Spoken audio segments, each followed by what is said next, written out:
Hello students, आज हम लोग साइंस के चैप्टर 9 जिसका नाम क्या है, रिप्रोडक्शन इन एनिमल्स, इसमें एसेक्सुअल रिप्रोडक्शन के बारे में पढ़ेंगे। पिछले वीडियो में मैंने आपको रिप्रोडक्शन के बारे में एक्सप्लेनेशन दिया था। ठीक है, आज हम लोग जो रिप्रोडक्शन के जो टाइप होते हैं उनमें एक टाइप होता है एसेक्सुअल रिप्रोडक्शन, उसके बारे में जानेंगे। प्यारे बच्चों, जो एसेक्सुअल रिप्रोडक्शन होता है वो रिप्रोडक्शन का यानी प्रजनन करने का सबसे सिंपलेस्ट मोड होता है, सबसे सरल तरीका होता है।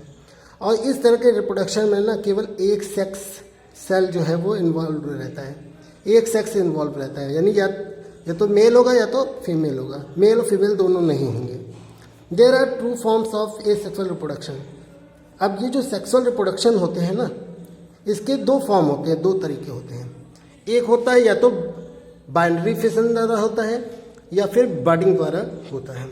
आइए जानते हैं एसेक्सुअल के दोनों फॉर्म के बारे में। प्यारे बच्चों, बाइनरी फिशन में क्या होता है कि जो पेरेंट सेल होता है वो दो इक्वल इंडिविजुअल सेल में डिवाइड हो जाता है।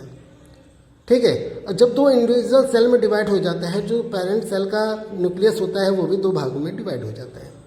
ठीक है, और हर भाग जो है उसमें उसको न्यूक्लियस मिलता है। अब न्यूक्लियस मिलता है तो साथ साथ में जो पेरेंट सेल का साइटोप्लाज्म होता है वो भी दो भागों में डिवाइड हो जाता है। ठीक है, और दोनों सेल को मिलता है। अब इसकी शुरुआत कैसे होती है? जो पेरेंट सेल होता है उसमें कॉन्स्ट्रिक्शन, एक खांच बनती है, दरार पड़ती है।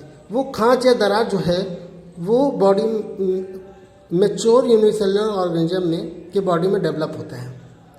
फिर ये जो कंस्ट्रक्शन है ये डीपन होने लगता है, गहरा होने लगता है, और गहरा होके इतना गहरा हो जाता है कि दो आइडेंटिकल डॉटर सेल बन जाती हैं।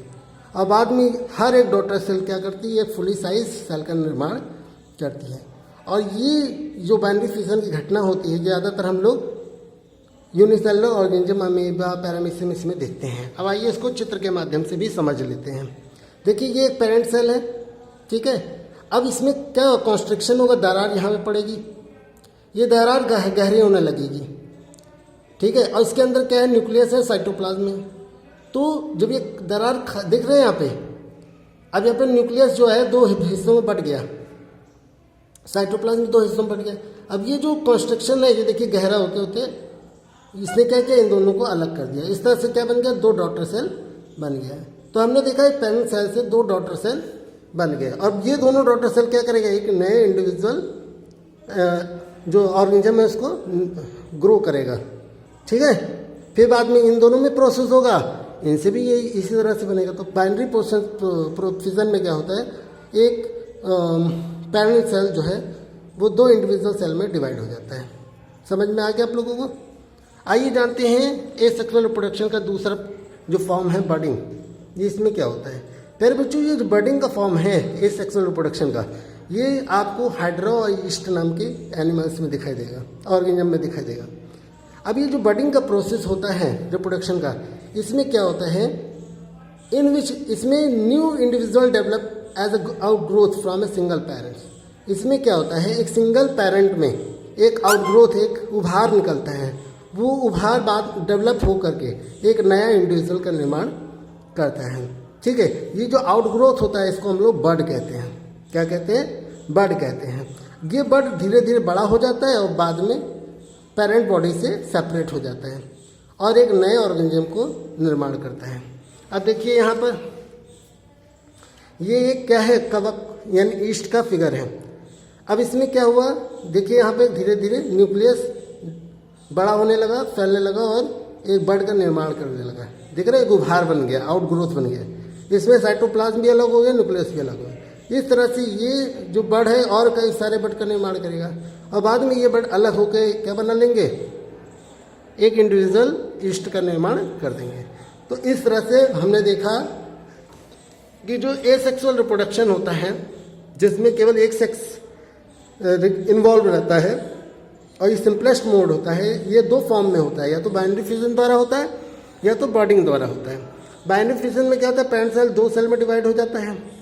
ठीक है, जबकि बडिंग में क्या होता है, बडिंग में एक सिंगल पेरेंट सेल में एक उभार आउटग्रोथ होती है, जिसमें उस आउटग्रोथ में जो पेरेंट सेल का साइटोप्लाज्म होता है और न्यूक्लियस होता है वो भी डिवाइड हो जाता है, ठीक है। और बाद में ये ओभार इससे अलग होकर के इंडिविजुअल एनिमल मतलब ऑर्गेनिज्म का निर्माण करता है।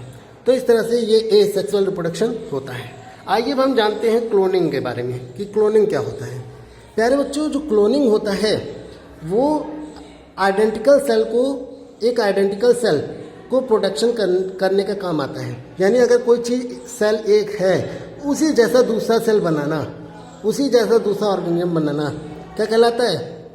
क्लोनिंग कहलाता है। आप देखो कि एक एनिमल का जो बच्चा होता है वो उससे थोड़ा अलग होता है, लेकिन आप उसी एनिमल शकल सूरत, उसी बॉडी शेप, उसी कैरेक्टरिस्टिक का दूसरा बंदा बनाना चाहते हो तो उसके लिए आप क्लोनिंग का इस्तेमाल करोगे।